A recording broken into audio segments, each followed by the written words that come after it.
Hello viewers. आज एक हम ऐसे जेट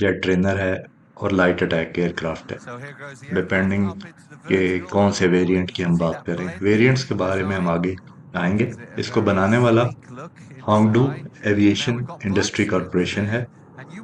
इसकी फर्स्ट फ्लाइट 13 मार्च 2006 को हुई और बाकायदा इसको शामिल किया गया 2013 में पीपल्स लिबरेशन आर्मी एयरफोर्स में